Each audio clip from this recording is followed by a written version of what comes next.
मैं स्वागत करती हूँ। Welcome back to my channel. आज मैं आपको जावा आईओ ट्यूटोरियल के पार्ट 4 को लेकर आई हूँ, जिसमें मैं writer, reader, file reader, buffer writer और बफर रीडर के क्या होते हैं और कैसे इन्हें जावा में यूज किया जाता है को एक्सप्लेन करूंगी। तो चलिए शुरू करते हैं प्रोग्रामिंग। तो यहाँ मैं कोडिंग में मैंने एक क्लास बनाई है राइटर एग्जाम्पल, जिसमें मैंने कुछ कोड लिखा है जो मैं आपको एक्सप्लेन करूंगी। तो यहाँ पर मैंने एक क्लास का ऑब्जेक्ट बनाया है जिसे मैंने राइटर क्लास का ऑब्जेक्ट बनाया है।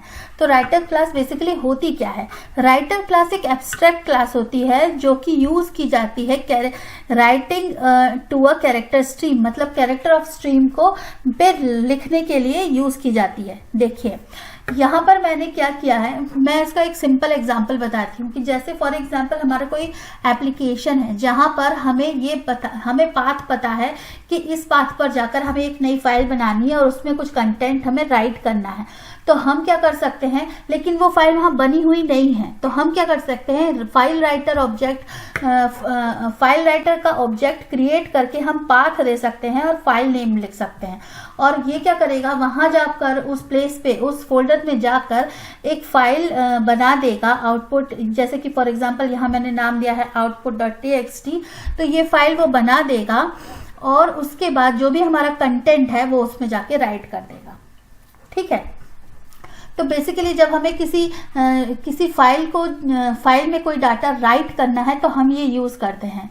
हम इनपुट स्ट्रीम और आउटपुट स्ट्रीम का भी यूज कर सकते हैं, लेकिन उसमें हमें प्री डिफाइंड पाथ में जो फाइल है पहले से ही बनी होनी चाहिए। लेकिन यहाँ पर हम इस स्टेटमेंट के थ्रू फाइल को बनाएंगे और उसमें राइट करेंगे। तो ये दो काम करेगा, फाइल को बनाएगा भी और उसमें लिखेगा भी। ठीक है। तो यहाँ पर मैंने जैसे राइटर क्लास का एक ऑब्जेक्ट बनाया है जिसमें फाइल राइटर को रेफर किया है। इसमें मैंने ये पैरामीटर डाला है पाथ ऑफ द फाइल। ठीक है। फिर मैंने एक ये स्ट्रिंग कंटेंट नाम की स्ट्रिंग ली है जिसमें मैंने लिखा आई लव माई कंट्री। अब क्या किया मैंने, इस राइटर ऑब्जेक्ट के से राइट मेथड को कॉल किया और उसमें ये कंटेंट, अब इसमें मैं डायरेक्टली स्ट्रिंग कंटेंट डाल सकती हूँ। ये भी आप देखिए, राइटर क्लास के थ्रू हम डायरेक्टली स्ट्रिंग कंटेंट को डाल सकते हैं। जब मैंने ये फाइल आयो मेरे वीडियो में मैंने बताया था, तो उसमें फाइल इनपुट और आउटपुट स्ट्रीम में हमें बाइट बाय बाइट डेटा डालना हो रहा था, लेकिन हम राइटर क्लास की हेल्प से डायरेक्ट स्ट्रिंग को डाल सकते हैं।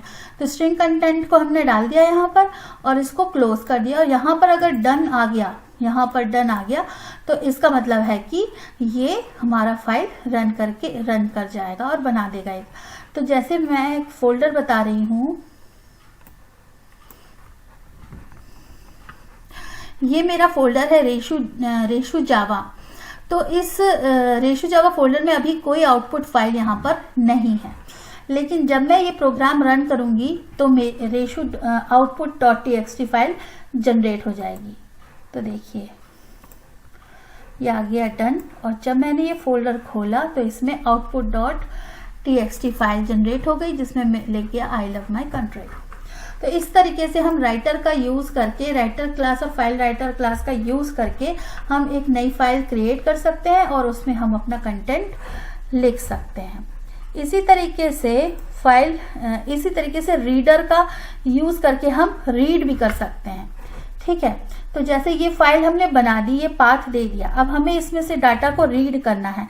तो हम डाटा रीड कुछ इस तरीके से करेंगे। जैसे मैं एक और क्लास बनाती हूँ जिसका मैं नाम रखूंगी रीडर एग्जाम्पल,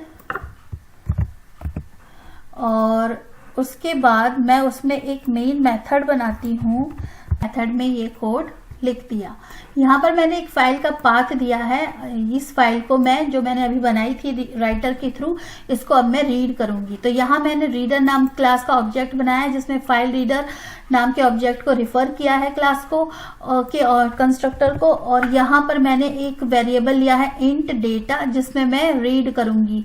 तो इस रीडर डॉट रीड जैसे मैंने पहले किया था उसी तरीके से, जैसे मैंने यहाँ पर क्या किया था, int input stream dot read, तो वही रीड मेथड का हम कॉल करके यहाँ पर इस रीडर पर रीड मेथड को कॉल करके डेटा लेंगे, और फिर डेटा तब तक लेंगे जब तक इसकी वैल्यू -1 नहीं हो जाती, और फिर ये डेटा बाइट्स में है तो इसे कैरेक्टर में कन्वर्ट करके और फिर डेटा को फिर रीड करेंगे। मतलब यहाँ पर क्या है, यहाँ पर मैंने लूप थोड़ी दूसरे तरीके से चलाया है कि यहाँ पर पहले मैंने यहाँ कंडीशन लिखी है और यहाँ इंक्रीमेंट किया है, तो हर बार डेटा रीड होगा और उसमें यहाँ पर जाएगा, फिर डेटा -1 से नहीं है या इक्वल टू नहीं है तो फिर अंदर जाएगा, इस तरीके से। तो इंक्रीमेंट यहाँ हो रहा है, ठीक है, और फिर यहाँ मैं रीडर को क्लोज कर दूंगी। तो अब अगर मैं इस चीज को रन करूंगी तो ये जो है मुझे आउटपुट में प्रिंट कर देगी आई लव माई कंट्री। देखिए कैसे, क्योंकि यहाँ तो मैंने कहीं नहीं लिखा था, लेकिन इस फाइल में output.txt में आई लव माई कंट्री लिखा था। अब मैं यहाँ पर कुछ और लिखती हूँ, जैसे मैं लिखती हूँ लर्न विथ रेशु। तो देखिए अब मैंने यहाँ इस फाइल को लर्न विथ रेशु से सेव कर दिया, ठीक है। अब अगर मैं यहाँ जाकर ये क्लास फिर से रन करूंगी तो यहाँ आएगा लर्न विथ रेशु, तो जो भी उस फाइल में मैं लिखूंगी वो मुझे यहाँ रीड हो जाएगा। तो इस तरीके से राइटर और रीडर का यूज करते हैं। और फाइल राइटर और फाइल रीडर को भी मैंने आपको बताया। इसी तरीके से अब मैं फाइल राइटर का ऑब्जेक्ट, क्लास का ऑब्जेक्ट बनाकर आपको बताती हूँ। तो जैसे मैंने यहाँ पर रीडर और राइटर का ऑब्जेक्ट बनाया था, ऐसे ही अब मैं फाइल राइटर का ऑब्जेक्ट बनाकर ऑपरेशन परफॉर्म करूंगी। फाइल राइटर इज यूज्ड, क्यों यूज होती है? File writer is used to write character oriented data to a file. मतलब कि जो कैरेक्टर बाय कैरेक्टर डेटा को फाइल में डेटा को राइट करने के लिए यूज होती है। तो ये बेसिकली फाइल हैंडलिंग में यूज होती है। ये फाइल आउटपुट स्ट्रीम के जैसी ही होती है, लेकिन इसमें क्या होता है, हमें इसमें जो है हमें स्ट्रिंग को बाइट्स में कन्वर्ट करने की जरूरत नहीं होती। हम डायरेक्टली स्ट्रिंग को स्ट्रिंग के फॉर्म में ही लिख सकते हैं। तो ये इसका एक एडवांटेज है।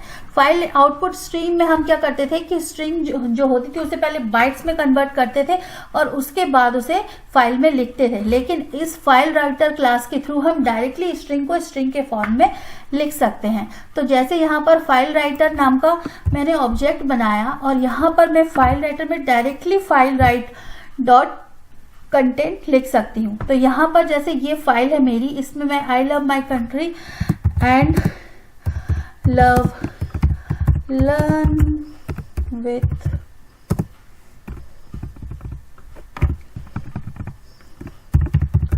रेशु।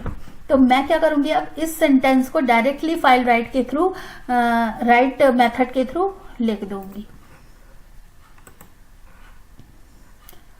जैसे मैंने इसे रन किया तो अब मेरी आउटपुट फाइल में क्या आया, आई love my country and love learn with Reshu. ठीक है, तो ये आ गया। इसी तरीके से फाइल राइटर रीडर में, जैसे मैंने राइटर में फाइल राइटर का यूज किया है, ऐसे ही मैं फाइल रीडर का यूज करके फाइल को रीड कर सकती हूँ। ठीक है, तो सेम वे में मैं यहाँ रीडर की जगह फाइल रीडर का ऑब्जेक्ट बना लूं और सेम तरीके से मैं अब इस फाइल में जो लिखा है उसे कंसोल में पढ़ सकती हूँ। आई love my country and love learn with Reshu. इस तरीके से फाइल रीडर और राइटर का यूज होता है और राइटर क्लास और रीडर क्लास का हम यूज कर सकते हैं जावा में फाइल से इनपुट और आउटपुट को रीड और राइट करने के लिए। इसी तरीके से हम बफर राइटर और बफर रीडर का यूज कर सकते हैं। कैसे? बफर रीडर और बफर राइटर क्लास जो होती है वो बफरिंग प्रोवाइड करती है, मतलब राइटर इंस्टेंस का बफर कर देती है। बफर मतलब एक इकट्ठा कर सकती है, बहुत सारी चीजों को इकट्ठा कर सकती है। अरे ऑफ कैरेक्टर और स्ट्रिंग को इकट्ठा करके एक बल्क में रीड और राइट कर सकती है। ठीक है, तो इस तरीके से बफर रीडर में क्या एक एडवांटेज यह है कि इफिशिएंट होता है और जल्दी काम काम करता है। जिस तरीके से बफर आउटपुट स्ट्रीम और बफर इनपुट स्ट्रीम होता है, वो इनपुट और आउटपुट स्ट्रीम्स को रीड और राइट करने के लिए फास्टली रीड और राइट करने के लिए हेल्प करता है, ऐसे ही राइटर और रीडर में को जल्दी इफिशिएंटली रीड और राइट ऑपरेशन परफॉर्म करने के लिए बफर्ड रीडर और बफर्ड राइटर का यूज किया जाता है।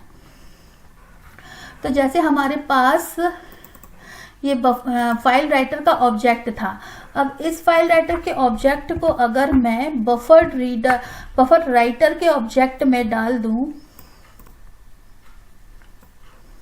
जैसे कि कुछ इस तरीके से, और ये मैं बफर राइटर का ऑब्जेक्ट बनाऊं और इसमें मैं FW एंटर कर दूं और यहाँ मैं इस क्लास को इंपोर्ट कर लेती हूँ। ठीक है, अब क्या होगा कि मैंने फाइल राइटर के ऑब्जेक्ट को बफर राइटर क्लास में डाल दिया। अब मैं ये बफर से इसे राइट कर सकती हूँ, तो ये कुछ जल्दी काम कर लेगा। और यहाँ बफर को क्लोज कर दो। ठीक है, तो काम तो ये वही करेगा लेकिन थोड़ा जल्दी कर देगा। यहाँ मैं 1 कुछ और लिख देती हूँ, 1 2 ऐसे कुछ भी लिख दिया मैंने। तो अब हमें थोड़ा अंतर समझ में आया ताकि, तो इस तरीके से ये हमारे पास डन आ गया। और जब हम इस आउटपुट में देखेंगे तो हमारे पास I love my country 1 and love to learn with ratio. तो जैसे मैंने यहाँ पर प्रिंट किया था वैसे का वैसे ही सेंटेंस प्रिंट होके आ गया, ये देखिए। तो ये हो गया बफर्ड राइटर से राइट करना। इसी तरीके से हम बफर्ड रीडर से रीड भी कर सकते हैं। कैसे करेंगे आइए देखते हैं। बफर रीडर से रीड करने के लिए मैं क्या करूंगी, यहाँ पर जैसे मैंने file output stream file reader का ऑब्जेक्ट बनाया है, तो मैं क्या करूंगी, इस बफर रीडर के ऑब्जेक्ट को बनाकर उसमें एंटर कर दूंगी यहाँ पर, और इस रीडर ऑब्जेक्ट को यहाँ डाल दूंगी और फाइल रीडर को क्लास को मैं यहाँ ले लूंगी। अब क्या होगा, BR, तो मैं रीडर से ना रीड करके BR से रीड करूंगी और BR नाम के ऑब्जेक्ट से रीड करूंगी और यहाँ पर ये रीडर की जगह BR को क्लोज कर दूंगी। तो अब क्या होगा, ये जो है इस फाइल में जो भी लिखा है वो यहाँ प्रिंट कर देगा। देखिए, I love my country 1 and love to learn with ratio. तो इसने बफर रीडर और बफर राइटर के थ्रू रीड और राइट करके हमें बता दिया। तो मैं आशा करती हूँ कि आपको मेरा ये वीडियो समझ में आया होगा और कैसे राइटर रीडर बफर्ड राइटर का हम यूज़ करते हैं, फाइल रीडर फाइल राइटर का हम यूज़ कर सकते हैं जावा में, और कैसे हम फाइल में इनपुट और आउटपुट को रीड और राइट कर सकते हैं। आपको समझ में आया होगा। अगर आपको मेरा वीडियो पसंद आया तो आप इसे लाइक कीजिए और मेरे चैनल को सब्सक्राइब कर सकते हैं। Thank you very much, bye bye.